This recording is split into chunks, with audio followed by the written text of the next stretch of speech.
నువ్విచ్చిన మనసే క్షేమం, నువ్వు పంచిన ప్రేమే క్షేమం, నువ్వయ్యి నేనున్నాను క్షేమంగా. మనమాడిన ఆటలు సౌఖ్యం, మనసాడిన మాటలు సౌఖ్యం, మనమయ్యే కలలున్నాయి సౌఖ్యంగా. నీ చదివిన నీ సందేశం నా చదువుకు భాగ్యంగా, ప్రతి పదమునను ప్రత్యక్షం శత జన్మలలోనూ తరగని సౌభాగ్యంగా.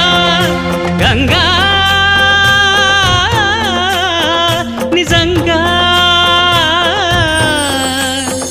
నువ్వే నాలో సగభాగంగా. నీ ఉరుకులే రాగ